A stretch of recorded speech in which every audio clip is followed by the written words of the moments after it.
Good evening, everyone. This is Be the Media Huntington, and I'm Jenny.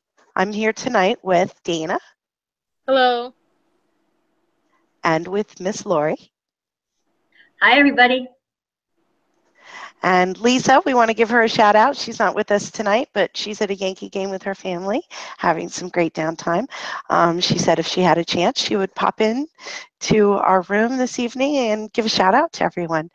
So tonight we're going to be dishing on local politics. So what's going on, ladies? What kind of week have we had?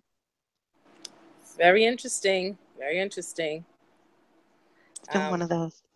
Yeah, we had a few comments on Facebook. We have so much to discuss and talk about in regards to new candidates. Don Spotta printed out a lot of information that is very surprising that we need to definitely touch upon. There's a lot to get into. A lot. So why don't we start with what was in the mail this week? Not only is it lawn sign season, and we're going to start seeing lawn signs everywhere, it's also lawn sign hunting season. I believe today there was spotted somebody going on the corner in Green Lawn. I'm not going to give a shout out to this person, but I did get a phone call. Somebody going a little crazy on some lawn signs in Green Lawn on the corner of Pulaski and over by Value Drugs over there. But when I speak of Value Drugs, I love their 20% off coupons. You can use the Bed Bath & Beyond at any local Value Drugs. They did not pay us to say that. Oh, and by the way, I know we've been getting a lot of feedback that we should be advertising more. I just wanted to remind everyone that we're not a nonprofit. We're not taking any money. We're not monetizing our videos, and we're not asking for any donations. We rely on your word of mouth to spread our videos if you like what you're seeing here in the content. So we do try to bring you at least an hour. We're a show. We're not a tweet. And we hope that we bring you good content. And if so, share it amongst yourselves and tell your friends. So in the mailbox this week, I noticed that I got some flyers. This was actually a really nice one. I'm going to say this was good. This one has Tracy in, I guess, her high school days, right? Okay. Yes. I have to say, Wow. they did good. But what I really want to point out to you guys without giving away my address, let me bring this in. See that? New York What? State Democratic Committee. Right. New York. So local politics is funded by New York State. It always has been. They throw their money in. So look, here's another one. I got another one from, this one's a different one. I'll show you. Same, New York State Okay. Democrat. I want to show you guys where these are coming from. You should know who's sponsoring these. It's important. Right. Right. Okay, so this one's Cuthbertson, Edwards, and Rogan. I still cannot believe that this guy is going to let these two women drag him across the line. He should be in jail. But this was another one. So I got two from them. I got somebody knocked on my door with palm cards. And because I wasn't home, it wasn't the candidate, because candidates typically don't really come to Huntington Station. They stick, in the neighbor where they can get donors. And that's across the board. That's not just them. Then I got this fun one. New York State, this one's Patchogue, right? This one's Doc Spencer, and he's talking about being fiscally responsible. We're totally going to get into that in a minute. I'm going to put this to my left so we can bring this up later. But they show him in his doctor's uniform. He's an ENT. I don't know how often he does all that. He does ears. Okay. Mm-hmm. And then the other one I got, now this is just this week, was I got one from Dom Spada. He's in front of his fire truck. He's the chief. I'm still covering my address. This one also came from New York State, and I have to tell you, I'm shocked. I haven't really seen New York State money being funneled down. That one's from Albany. Well, So, maybe that's because somebody got, well, that's all part of the deals are made. When they say deals are made and people agree at certain levels, they say, well, we're going to do 5 state-funded flyers, 10 and they pick positions that they're going to fund. Mhm. Okay, so that's how this money, instead of coming from the candidate, is coming from the state. They typically fund the mailers. What I'm not seeing, I have not seen look, they're all blue. I got one red one. I am not seeing anything, nothing from the Republicans. Except a surprise candidate. Sorry, I've been Let's sick. Dana's been sick, so I'm going to cough throughout the show, and my microphone goes right on my face when it does. I apologize in advance. let's chat about that candidate. I think that was very interesting. What do you think, Lori? I'll let you go first because I have a few things to say. Well, I think for the audience, right? I think I just want to be as transparent as I possibly can. I knew nothing about this until I look at my phone, I look at Facebook, and I begin to see a screenshot, and I see a dialogue where I believe it was you, Jenny, that asked a simple question, which really piqued my interest, and that was, wait a second, like, how did you get on the ballot? Like, help me understand, walk us through it. And I know in our first episode, we talked a little bit about there is no political parties on Long Island. And here we go. We're watching this.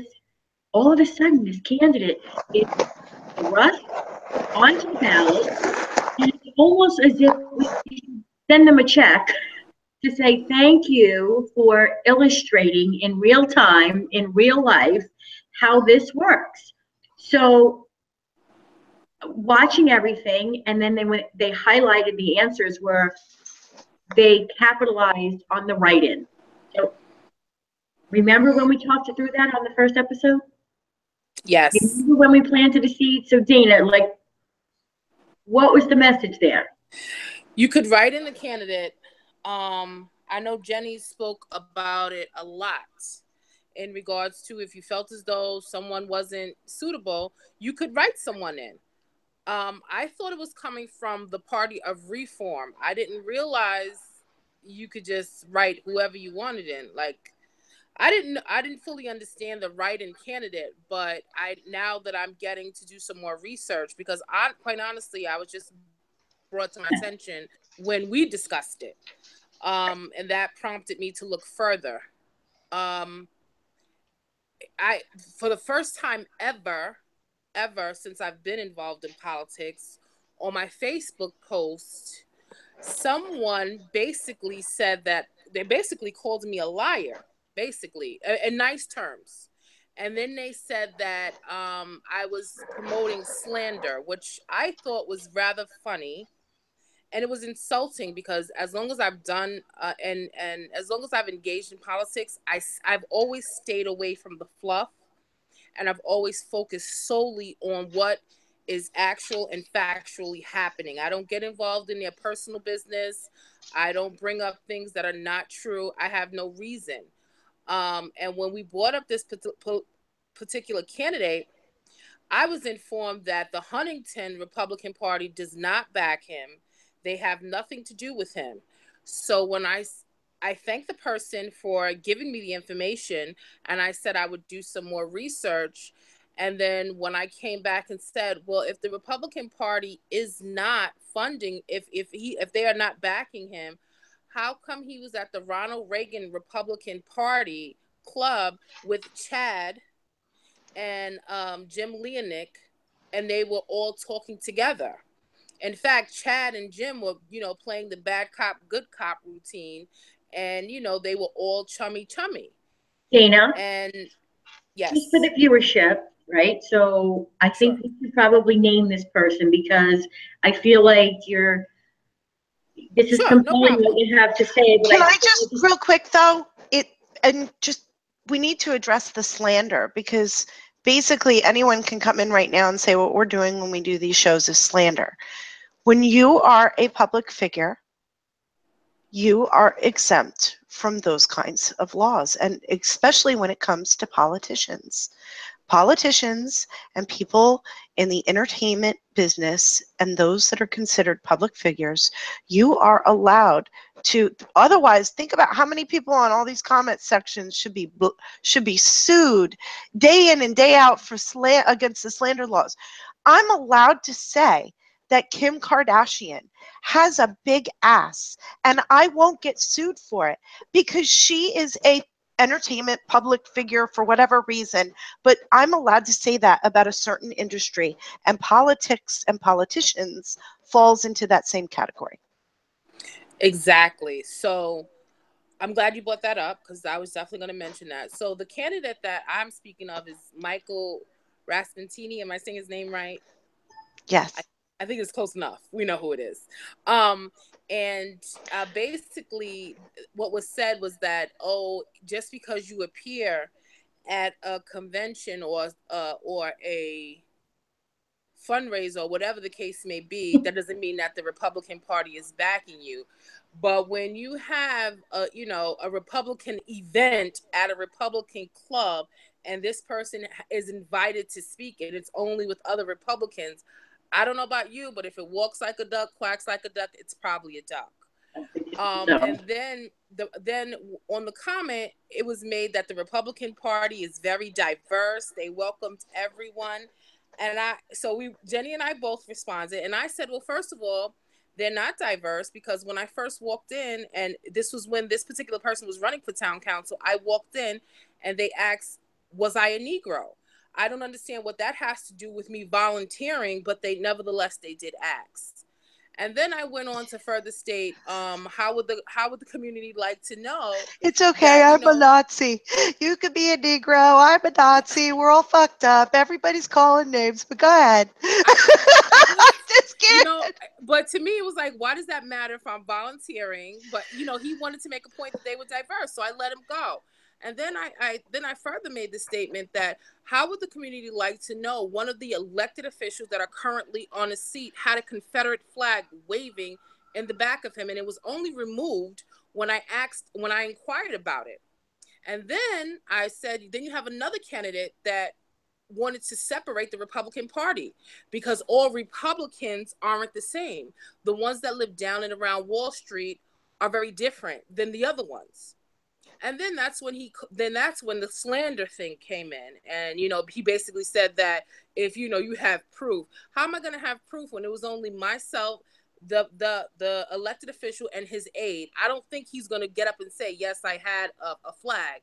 And then as far as wanting the party separate, there's a paper trail. I mean, you can find that out because you have to put in paperwork. So I was rather annoyed with that. And I've never had bad words with this person at all. And again, I don't really focus on too much fluff. But, when you come and tell me that someone is so diverse, a organization is so diverse, and you immediately go into attack mode, that lets me know that you're not capable, you're not equipped to deal with what I'm talking about. And then he wanted to further divert the conversation and talk about tax caps and fixing the street. That's great. This is what I'm saying. As long as you can talk about everything and not avoid one particular issue or two particular issues, I'm fine. But don't try to throw me off by throwing these other things and saying that that's more important to you. Maybe in your community where you live, but diversity is what's important to me where I live in my community. And let's face it, they're running here. So it was very interesting how they went so hard to separate themselves from this Raspentini person, yet you were all chummy with him. I mean, and if someone is going to be and arrested. It's not like what he did was so crazy. I have to say, I am going to defend him a little because I did see the articles. Okay. Here this guy is, he's been involved in politics for a while. I think what a lot of people don't know about Michael Raspentini, he was involved with saving Condré Hall. He's been Okay. around for a while. He was with the Chamber of Commerce. He had a show similar to us, but very different. He did like news stuff. He's also very New Yorker, more, he's more, there's a big difference between people from the city and people from Huntington. They're two different people. Yeah. And he had a show called The Huntington Buzz. I think you can still find some of the articles up there. So it's not like he was new. And he went out on his own and that's why the line of questioning that you guys saw that I was asking, I wanted to know, because he had said he had gotten 2,275 signatures. I said, but where did the End the Corruption and Huntington Party come from? Because we just went through a primary that had all these other party lines, and there was an opportunity to ballot, and not once did I see this party line. I So saw Cheryl. Right. So he explained that he had gotten these signatures, 2,000, and he was very proud of himself, and he should be. When I had been involved in several different things, getting signatures is not easy. We got 5,500 for Avalon Bay. They still didn't listen to us, but I can tell you, with a team of people, those signatures were hard to get. They're not easy to get. So he should be proud of himself for getting those. The line of questioning that we went into, he got very defensive, probably because he knows who I am. And my line of questioning can sometimes get a little brutal. So he immediately went on the defense. I know who I am. But so we finally ended up that you need 1,500 signatures. So I finally got my answer. So we could start the Be the Media Huntington party line in Huntington, okay? And if we got 1,500 signatures, we could get on the ballot. But my thing is they all know at the Board of Ed who's getting these signatures. How did you get it done and nobody knew? How did you fly underneath everybody's radar? So I was curious about that, because if, think about it, maybe Daryl St. George, who would have run on his own party line.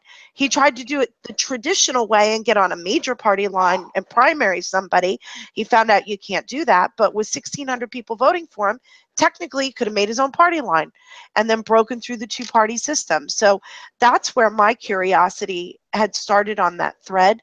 So Jenny, I just want to answer a question. So it's the timing, it's the method, and it's the lack of information flow, because typically there would be a buzz, sorry to use a redundant word now, but so it's those three things, and it all kind of points to where'd you come from?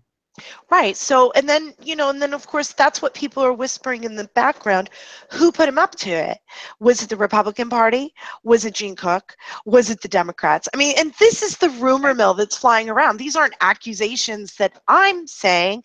These are ridiculous things I'm hearing from other people. The world, according to Michael Raspentini, he did this on his own.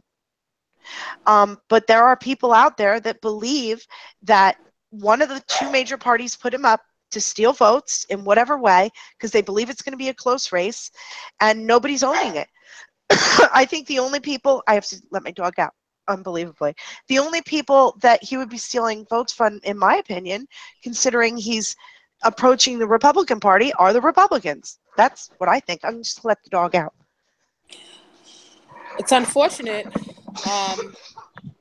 And when you run for public office, we cannot help but pry into your background.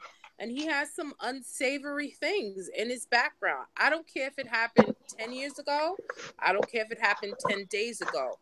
I don't know anyone who has, common sense that does not want to be concerned with who's governing them. I'm not saying you have to be perfect.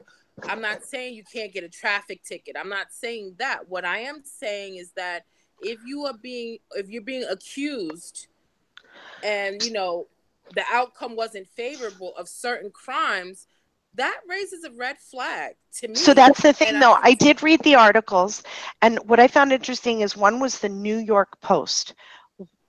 The article was apparently, the story, that Michael Raspentini got into a fight with the post office guy and broke the post office guy's finger, apparently. Now, that's the accusation. Right. We don't know what happened in the courtroom. According to Michael, he was exonerated. So I would say, was there a court case? What really happened? There's always two sides to the story. And then what was the other case that happened in the Hamptons? And I can't believe Huntington. Like, this is Huntington. But Yeah, but what that's was the my other point. case? Like, of all the people that we could possibly, like, so who would you pick to hold up as somebody that you have no intention to win? Somebody that probably doesn't really have the desire, nor will they get it, but there might be just enough name recognition, a whole lot of stuff to actually be a spoiler. Sorry, Jenny, but I feel like. Oh, no, listen, I'm just trying. I've always tried to play devil's advocate, okay? They're making an unusual amount of noise about a guy who got a very small party line, like he's a threat or something. So it makes me wonder, like, what's really going on there to come at him that hard that he's a perceived threat. And he's a perceived threat because is taking votes from both sides. So of course, kill the guy. You know, it's what I will say is I don't know what came about. I know certain articles now are no longer in view. We can't, magically they've been up for I think about 10 years or so, and now we can't see them. But I do know that the post office guy got his finger broke, so something took place. I've also read that he was stealing Social Security checks. Again, he's not a police officer. It's not his responsibility, and you certainly shouldn't. Oh, be you mean the postmaster? Yeah, the only thing I heard was something about drunk and disorderly in what's it, like Southampton, and I don't what was that one? Oh, and I've been drunk and disorderly in Southampton, and I hope I can run for office one day. No, I don't. I think he was yelling out some racial slurs, if I'm not mistaken. And no, I was clear when I said the policeman. I meant, like, he's not a law enforcement officer, so it's not your position to go after anyone. If you think someone's doing something, then you report it, and you most certainly do not result to physical altercation where someone's finger is broken. And in regards to the Southampton one, I do believe he was drunk and disorderly, and from my understanding, he was yelling out some racial slurs. But here's the thing, and this is what really irritates me about the whole thing. How much do they really think about the community that they're governing, that they want to play games and put up fake people or put up people to take votes from someone? How much do they really care about what's going on? And don't tell me that doesn't happen. Don't tell that happens. Look, I mean, come on. Or we put up weak candidates that don't even run campaigns because we already know who's going to win. Well, so I feel like that's what we have to talk about right here, because while it's interesting and a little bit dramatic, I think the point is we're getting all of this information. You've got this straw man built. Nobody knows who built the straw man. And so what purpose does it serve? And most importantly, who are the losers? We are the losers. Exactly. We are the losers. So I'd like to, if you guys are ready, to just, if we could, park this for a minute, because there's, in my opinion, and again, it's just my opinion, there are those that might twist the truth, position information for their own purpose and not the people that they serve. And Dana, we talked earlier about what Dom Spada put out, right, which was really concerning to me, because look, Cleaner, we've held the line on taxes, and we're working to make Suffolk cleaner, safer, and more fiscally responsible. Name a tax. Name a tax he hasn't voted for. And he said he allocated funds. That's the one takeaway that really bothered me, that he allocated funds for the sewer. And it goes back to my favorite thing, which is a shell game. First of all, like, you didn't allocate. Those are funds that the taxpayers, right? That's not your money. And so there's a couple of different buckets that this touches, right? So it's overdevelopment, right? I It's have clean it now, right water. now on the screen. Do you want me to take you over to show you the statement and then we'll go over to citizens? Yeah, because this makes me cuckoo. Okay, I know it does. All right, so I know it does, and I know what you're looking for, and I have it, and I'm finally getting my social media skills. Can you see Dom Spada's page? I'm blind, so I'll go, but if Dana can see it, we're all good. I'm in the same boat with you, Lori. So I mean, I might get my glasses on. I've seen, but I frequent Don Spada's page like every other day, every day. Let me not every day. So I know what's on there. Okay, so this was the statement that was put out recently. Can you? I hope you can see it. And he writes, this was yesterday at 4:13 p.m. It's a public post if anybody wants to go see it. Yes. It's really upsetting when you find out that your own legislator, he's talking about legislator Spencer, who's been in for 2 terms, that he is running against. So let's be fair about what we're talking about, is outright lying to you and your neighbors about his own accomplishments. Take, for instance, our legislator, William Spencer. He was in a local paper recently touting allocating money for a study in regards to sewers in Huntington Station. What he failed to mention is that he voted to raid the Drinking Water Protection Program, specifically the Sewer Stabilization Fund, to the tune of $33 million to cover other unrelated county expenses. The fund was earmarked by voter referendum for water protection only. His actions led to the county being sued and costing taxpayers thousands of dollars. A photo op and a study is meaningless if you're willing to deceive and violate a compact with your own constituents. Don't play politics with our water legislator, Spencer. So go ahead, Lori. Pick up where you were. So I just want to come right back to the point I want to drive.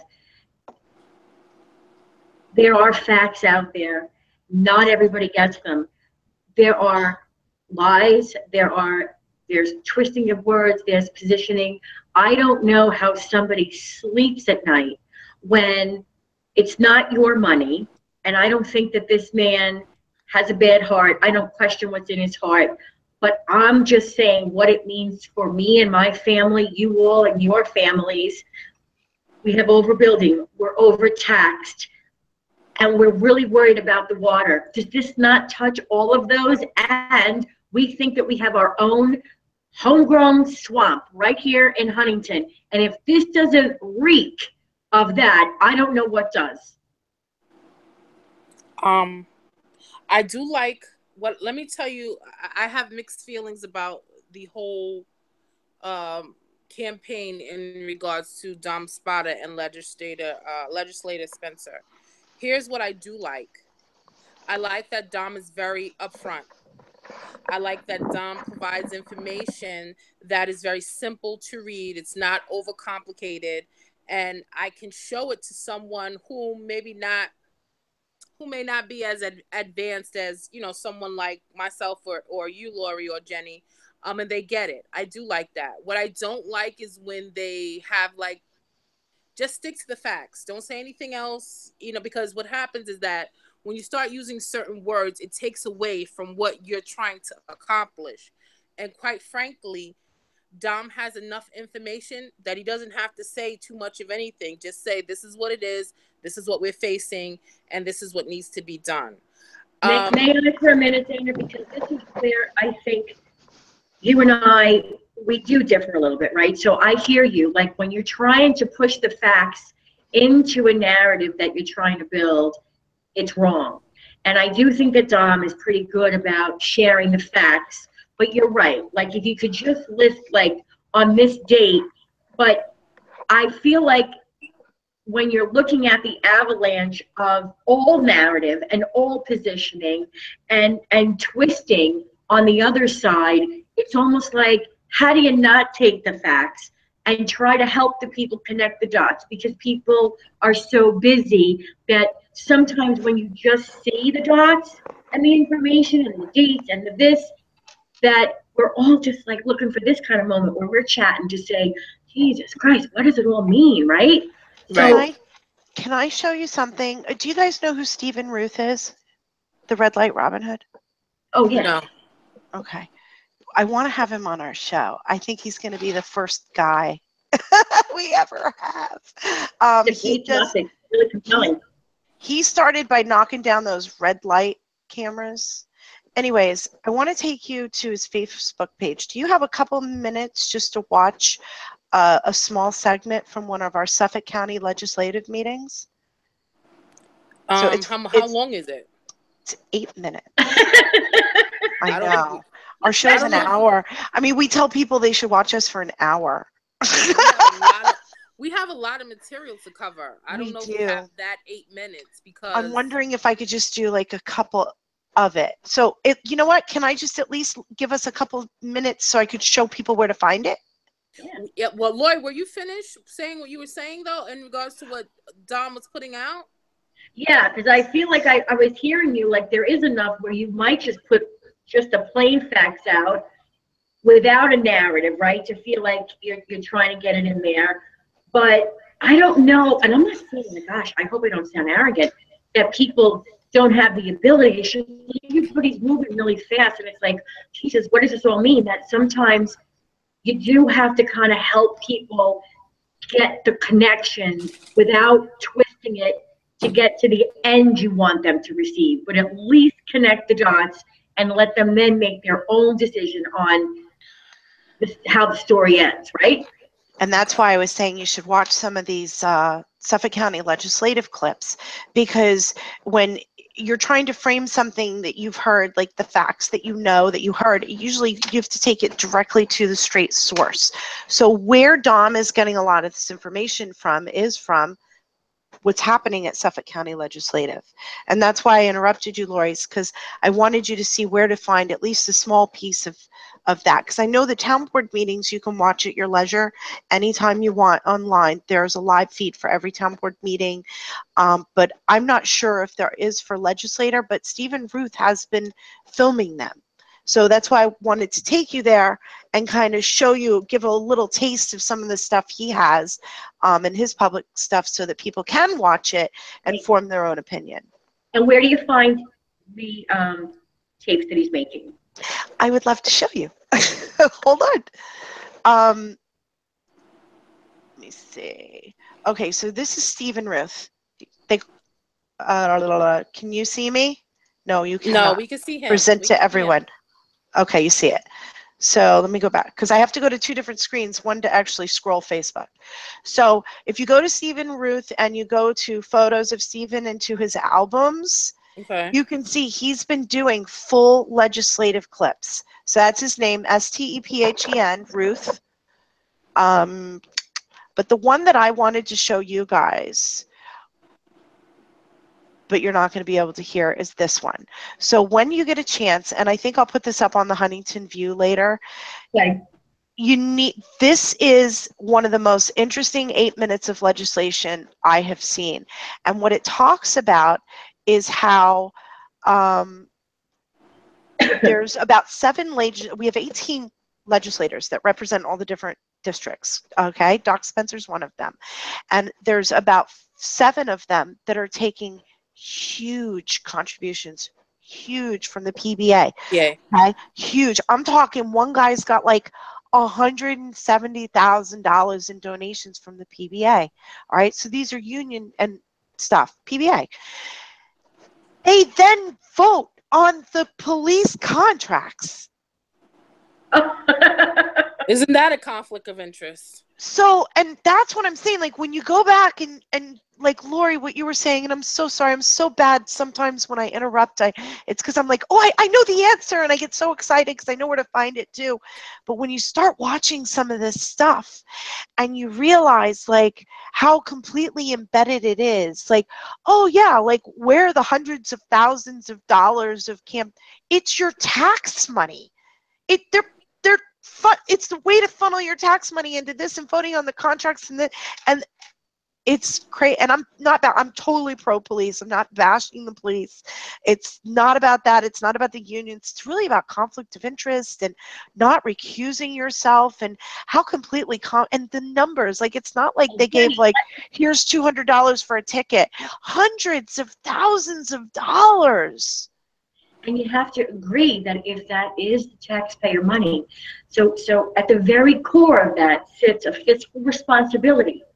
And what's permeated throughout everything the last 72 hours is the politicization, the weaponization of so many things that while it might not be illegal, what we're saying is this really appropriate and serving the public's well good?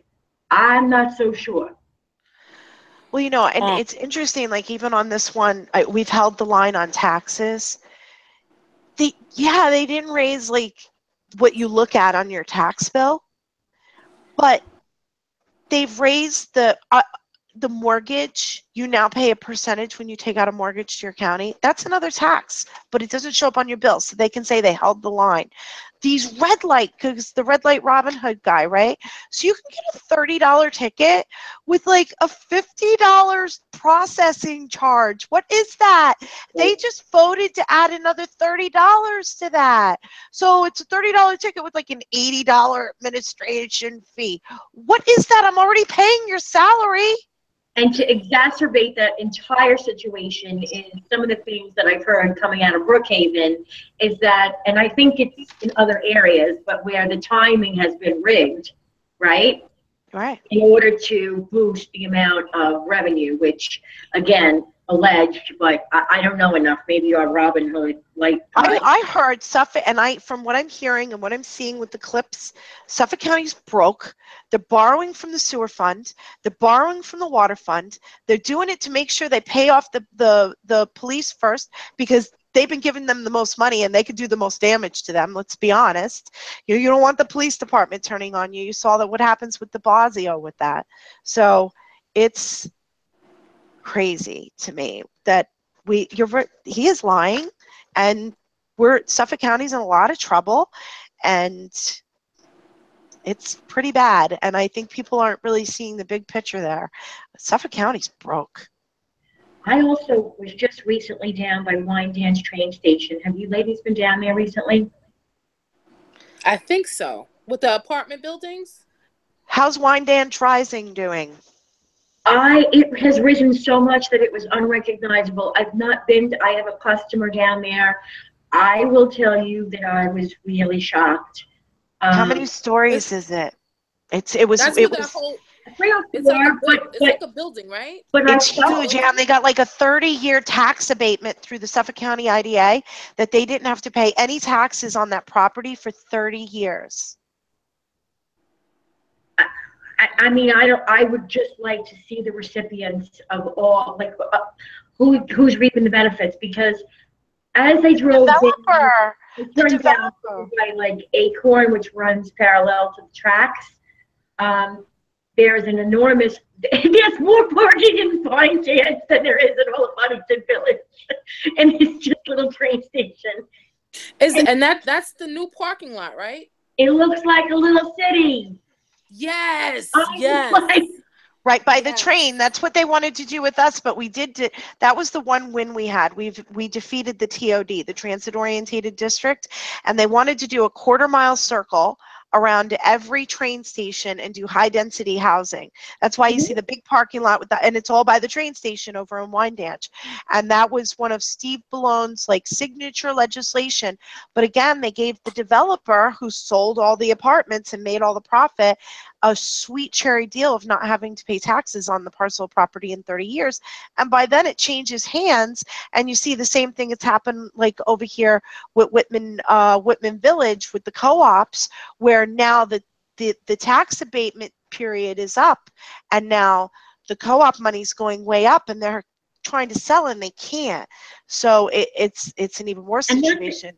Not to get off track, but I think on another episode, I would really like to make a cross-reference to Huntington's interest in fighting the Heartland development, because I think that there's another incredible story laden with hypocrisy. They said Sorry, it's too much. they said No, that the it's heart not.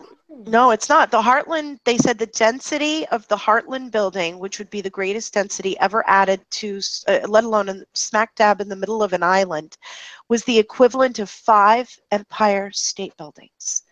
We think about the strain we already have on our sewage system. Oh We're, yeah, what are they we're on doing? aquifers. We don't get our water like typically New York City. They're very dense, but their water comes from upstate New York. Right. Long Island, it's different. Ours comes from our aquifers below us. So, and we're an island. You can only go so far. So, they haven't really been paying attention. When we go back to the sewage issue, you know, all they keep adding more density, and you're just adding more nitrates into what you're pumping into the sewage treatment plant. You're just filtering it out and dumping it right into our bay.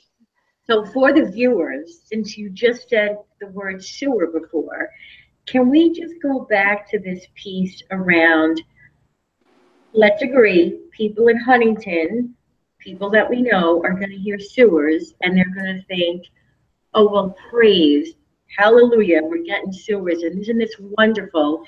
And there's a whole host of things behind this charade that will play out in terms of here's what we're going to give you, and it's the opposite of what they're really going to get. And I think if we could talk about that, because it's so close to the election and what could impact I mean, it's going to really hit us in the pocketbook. And I feel like it's dangerous, and they're not being transparent and they're not being honest. It will cost $1.5 million to sewer each 3 miles of piping for the project that they're proposing. 1.5 million for every 3 miles. No. Mm-hmm. Yes, for every 3 miles of piping for the new sewers that they have gotten the go-ahead for. And the only thing it's going to invite is higher density. I know a lot of people give a lot of slack with the cesspools, but cesspools definitely limit density, no doubt. Yeah, So my dog agrees.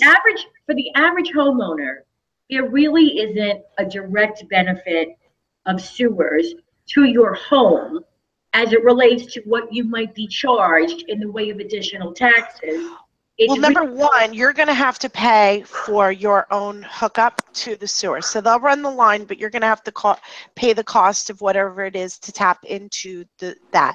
How much is that? It's about 15. I'd have to get an actual cost, but again, I've learned about cesspools by osmosis. My husband is a cesspool man, full disclosure.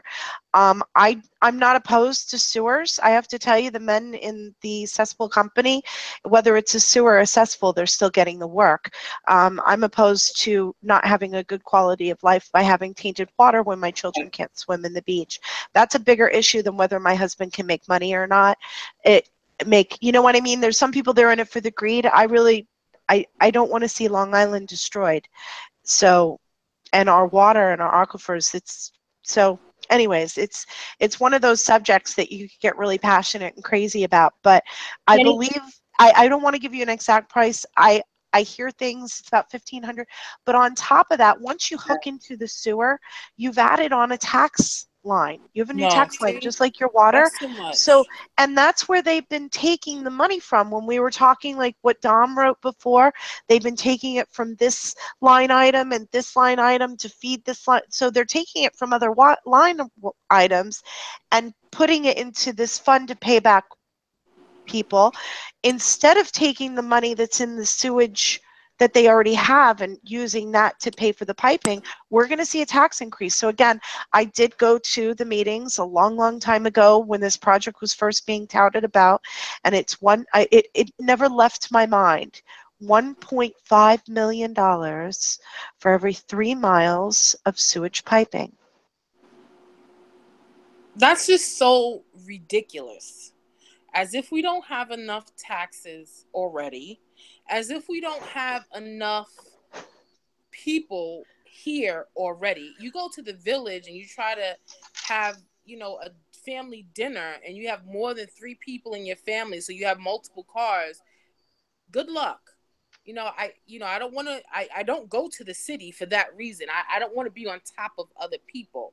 I want to go down to Sapsuckers, or I want to go down to Rose's Pizza, wherever, Swallow, to have, my meal with my family or, my girlfriends, whatever, without having to hike for parking and then be on top of other people at that. So when does it stop? $1.5 million every 3 miles. How many miles? Let's be realistic. How many miles are they planning to tackle? I know it's going to be more than 9.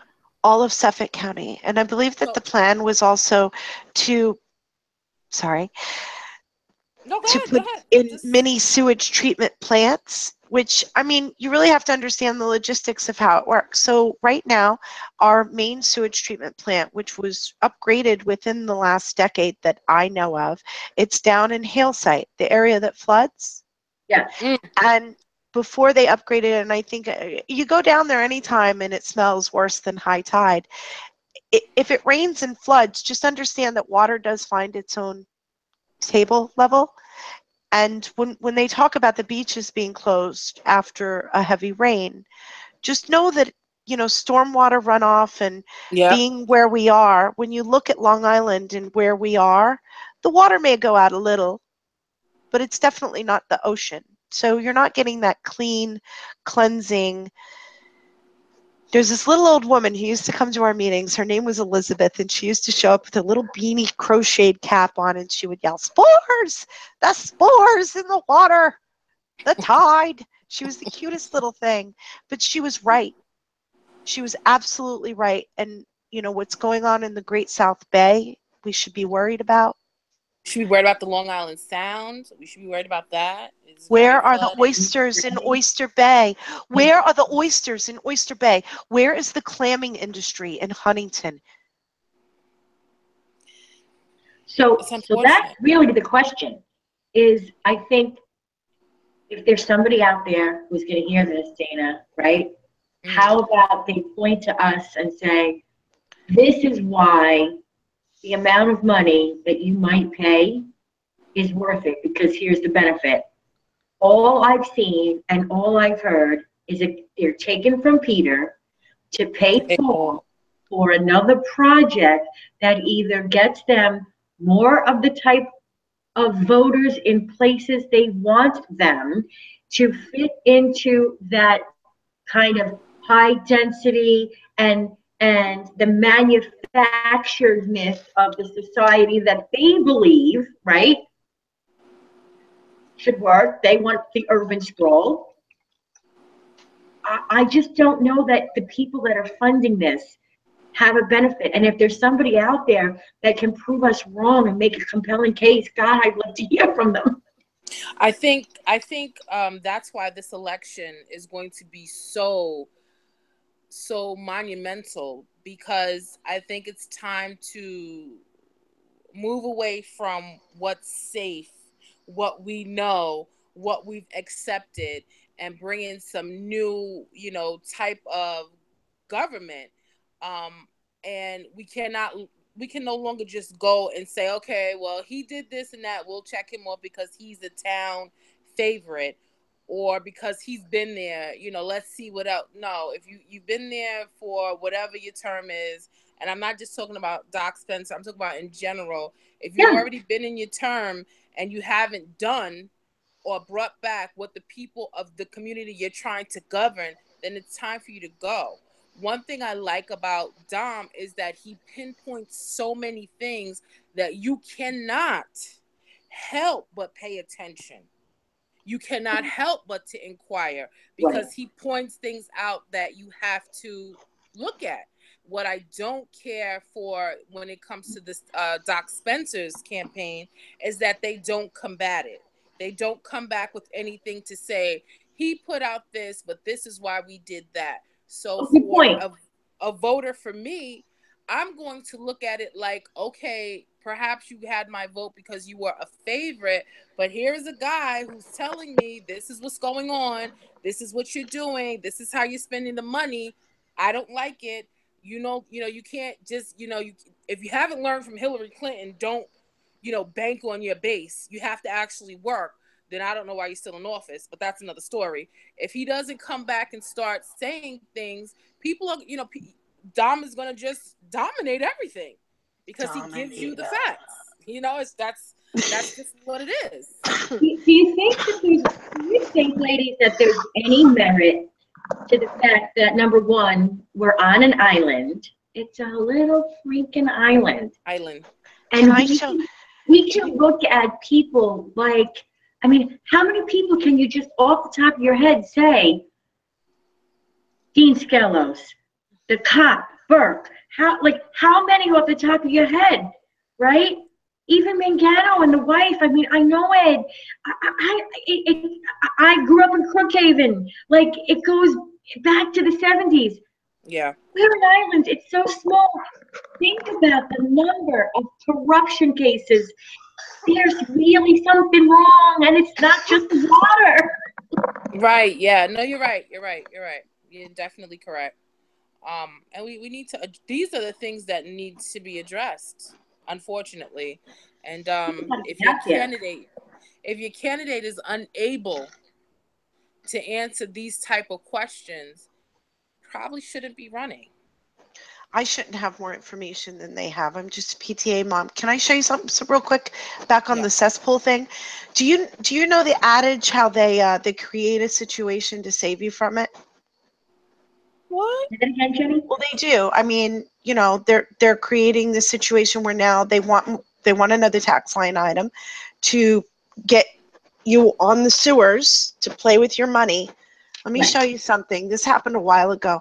And believe it or not, my husband and I were so angry over this. So this is an email we got. I know it's very hard to read, okay? It's effective May 15th, 2015. It's a plumbing advisory bulletin for new plumbing code. As of effective May 15th, 2015, plumbing permits shall only be required for the installation, repair, or modification of plumbing systems, medical gas, natural gas, or installation of so basically sprinklers, okay? Permit application, water services, and sanitary systems no longer require a Town of Huntington permit. Let me tell you, the Town of Huntington permit was only $50. It was worth it to have a town inspector come and verify you're putting this in the ground, you're nowhere near maritime services, you're doing the right thing by the Town of Huntington. At this point, someone from Crookhaven can come into the Town of Huntington without a license, charge Lori $5,000, throw 3 dead bodies in a cesspool, pretend they put in a cesspool, and screw her, and there's no legal recourse. There was no permit required. So who's to prove any? So where I'm going with this is, Town of Huntington no longer requires a permit to put in cesspools. The county is now putting an initiative to sewer everything to get you on a tax line item. And they're also taking this new water initiative. So if I'm no longer requiring a permit, I'm screwing up the water that I'm now going to save you from. No, I'm good. Thank you. You know what? That's just crazy. So here's what I feel about, because I feel, Dana, you talked a lot about this tonight. You said at least 3 times, feel like Dom is talking about plain facts. I feel like any candidate, really, okay, not just Dom, but anybody who's talking to us about, this is what I have been living and breathing and caring about, and oh, by the way, it directly impacts your life, heroin, kids, right? So all of that resonates. When is the last time? That's really why he got my attention. Like, he's a lovely man, and I've met him, and in full transparency, I supported his campaign. But, like, that's what I want to see more of. Not, hey, let's figure out a way to screw the taxpayer and take from Peter to pay Paul, get this, and all the things that Jenny is describing, that other people that hear this Look at all these other candidates. I got to meet Mr. Zacharis. I hope I'm saying that name. Another person was plain speaking, very authentic, kind of salt of the earth. Where have these people been? I'm happy to see them present. This is what I think we need more of. That's why they pick the people who we all sit around and we say they're very nice, but they have no balls. So, I mean, unfortunately, no, it's true. It's the local deep state. They're playing a shell game in the background with your money, and it's the local deep state. So they pick people like Doc Spencer, very lovely man, but he doesn't really stand up against his party. He joined right in, he became sucked into the machine and started playing their game. Listen, I truly believe everybody who goes into politics, they have the same, like Emily Rogan, she's running now. She's believes she can make the world a better place as a Democrat. I believe she wants to. But I also believe that without term limits, eventually you become sucked into the machine and you play in the game. And Doc didn't take that long. It takes a very special kind of person to not be changed by what this really is. It's the deep state. And you either play by their game. They will never take people like us that are outspoken, that really truly want to come in with a sledgehammer and make change. They take people who don't make noise, the nice guys, who so that they can keep doing what they're doing. I would have to agree. I mean, for me, if when it comes to a candidate, if I ask the candidate, what do you think about the new sewer program? You should be able to answer. What do you think about Cuomo coming in with the state troopers? You should be able to answer. What do you think about the lack of diversity within the government, that for the community you're trying to government? You should be able to answer. I need you to answer me with plain facts. I don't want to hear about what happened, back in the Jim Crow. I don't want to hear it. I just want you to give me the plain, simple facts. And to Completely. me, if you cannot do that, then you don't need to be running. If you run away from any question at all, you don't need to be running. And if you can't answer the pertinent questions for the community that you're attempting to govern, or for some of them that are already in seat, already are governing, you should not be running. That's just how I feel. Well said. More than half of Huntington is women, and the only women I see right now are the Democratic ticket, and they're dragging a man across the line who does not belong there. I just want to say before we wrap up tonight's show, because we have a few more minutes left, that Mark Cuthbertson's the one person that we all need to be focusing off, getting off the ticket, because I have a feeling a lot of people are going to go in and they're going to vote Democrat, Democrat, Democrat, Democrat, Democrat, Democrat across the board for the town. I don't think they're going to do that for legislation, but I think they're going to do that for town. And I think unbeknownst to them what they're actually voting in. I don't think they realize that. And what I will say, as we wrap it up, I mean, I personally have found a newfound respect for that Democratic Party.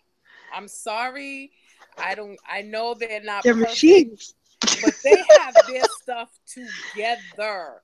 They have a little bit of everybody. You have the one that maybe shouldn't be there anymore.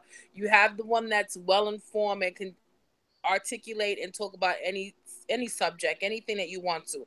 You have the one that's the local nice guys.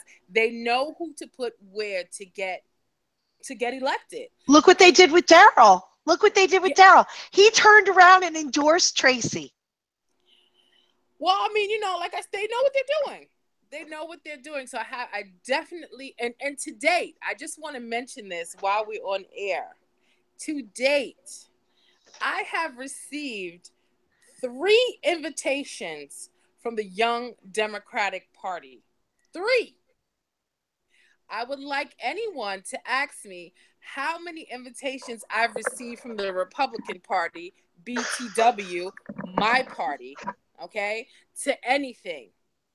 Ask me how many did I receive. Except, hold on, except for one, that I was sent directly from Chad Lupinacci when he had his fundraiser. He was the only one. He is the only one that always sends me information, but it doesn't come from Republican headquarters like everyone else gets. It comes from Chad himself. That should tell you a lot about the party. That's I'm all going I'm to tell gonna you right say. now, that party, the Republican Party, and it's not going to be fixed. Tony Teep, the leader of the Republican Party, was just assigned what I posted it in. Do you mind if I take us to our page? Our behind the scenes page. She was just given a position. I'm not sure if it's Suffolk or. Hold on, I put this up here knowing that we were probably going to bring this up tonight. There you go. That was for the endorsement.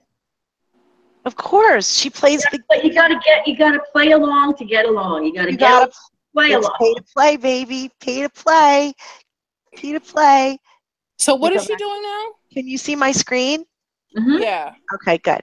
So this was from Newsday. I copied it over here because Newsday is not getting any of my clicks. Tony Teep gets Suffolk Republican post. Huntington Republican Chairwoman Tony Teep is the new secretary of the Suffolk Republican Committee. So she just got upgraded. This is from the September 24th at 5 a.m. Boy, they're up early reporting. Huntington Republican Chairwoman Tony Teep Friday got a new party post as secretary of the Suffolk Republican Committee. She replaces Sunday Shermer, the the Southampton town clerk, who resigned from the unpaid post this spring. Teep was elected as a party officer at the same time Suffolk GOP Chairman John J. Laval was elected without opposition to his fifth two-year term as party leader at the Ramada Hotel in Holtsville. Town Republicans earlier elected new East End leaders, blah, blah, blah, blah, blah, blah, blah, blah, blah. Okay, so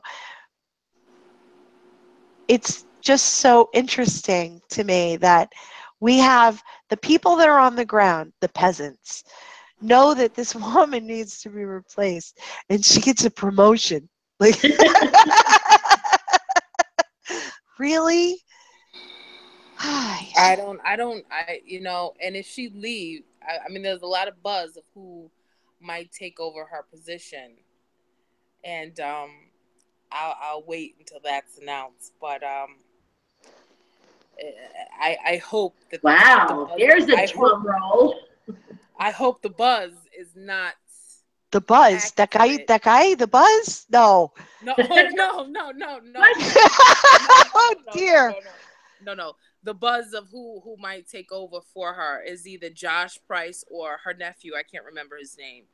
I heard Chad is her nephew, but that's probably just Huntington rumors that I now just spread. Is it a rumor? I don't know. I mean, anyway, let's not speculate. Oh, come on. Let's be TMZ. No. That's the side eye I'm giving. Let's not speculate. Okay, no, I agree. But you know what, True?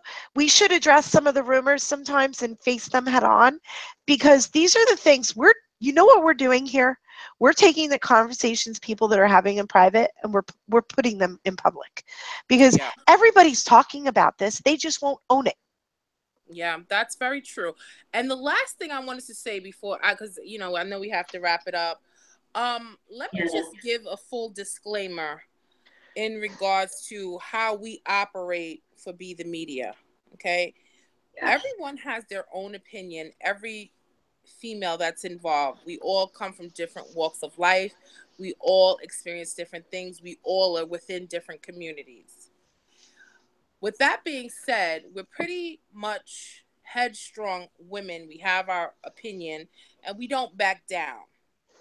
So for you to attempt to come in our inbox and intimidate us is really not the best thing for you to do, because what is that term? Hell has no fury like a woman scorned.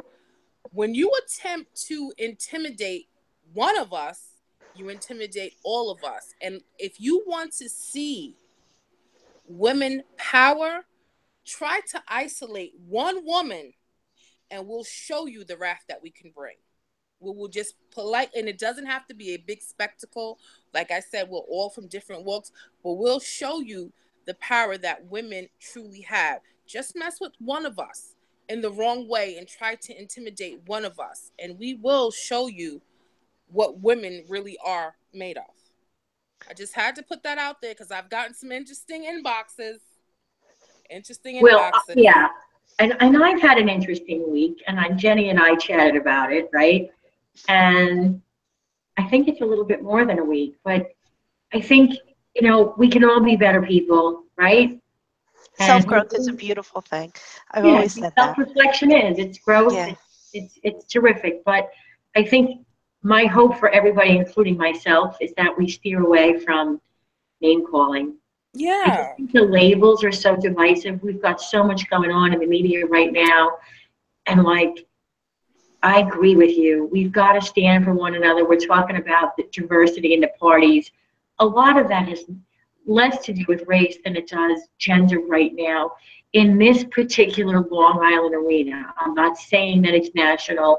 I know women have a lot of opportunity, but at the end of the day, in Huntington, the diversity that's sorely missing is really a little bit of color, a little bit of gender, and a lot of both. Yeah, no, you're absolutely correct. And diversity doesn't, that's why that's why I mentioned diversity is such a trick word. But if you want to see how someone thinks, say the word diversity and listen to their response. If they automatically go to someone ethnic's background, then you know what they're thinking. Right. And it's unfortunate, and we do need to see some more women in power. Don't tell me that a woman has power because she's a secretary. I don't want to hear that she's a chair. Tell me that she's a president of something. Tell me that she's the vice president. Tell me that she's the town supervisor.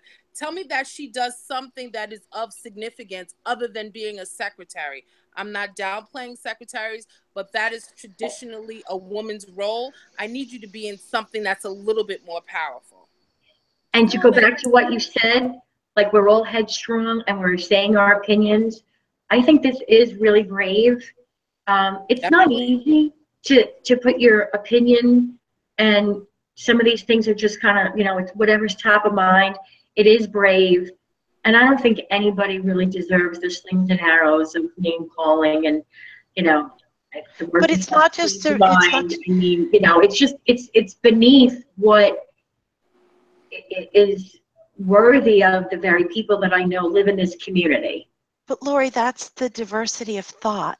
Don't you Correct. realize people think when you think of diversity, skin color, gender's the next second one. But what they really don't realize is if we strip all that away and we're only having a phone conversation, I can't see you and you can't see me. The only thing we're really left with is our diversity of thought. Yeah. And to be called and pathetic, I mean, yeah. But we have to be able to tolerate having different opinions and hearing each other for them. I know we do. I think we're trying to be that example for other people, and I have to agree. I mean, the whole tenor and tone on social media has just been such a downer with everything being so negative, and I need to prove you're a racist before I can admit that I'm one, and everybody's so busy trying to point the finger of blame at other people for how they're wrong. They fail to reflect and see where they played a part in that too. And I think that's where the self-growth. I've been on both sides, and you've got to look in the mirror. I know I have. Definitely. Wow, this was cleansing. Very. I feel so much better. It's a candle. No, there's fundraisers going on for like marching band kids and different whatevers. I'm in the marching band. It's not going on for us. It's for other districts. I've been buying candles. I'm crazy. But yeah, you can buy Yankee candles from, there was a mom selling them. I think that's right. And that's how we support each other. We have to build better communities. And well, speaking of supporting each other, I gotta beg off because I got this early morning. And Me too. Yes, no, so on that note, yes, absolutely. And thank you, ladies. I know it was hard this week. Dana and I both got sick at the same time. We planned that for our viewership to make sure that we didn't have to come later than we should have. And another shout out to Miss Lisa. Lisa, we missed you. I hope the Yankees win, even though I'm not a fan. I don't do the sports thing, but just because you went, and I hope they had a good night. It's always good to have a good night when you go to these things. So we hope to see everyone again on Be the Media. We'll be coming to you soon, and everyone have a good night. Good night. Bye. And enjoy the view. Bye.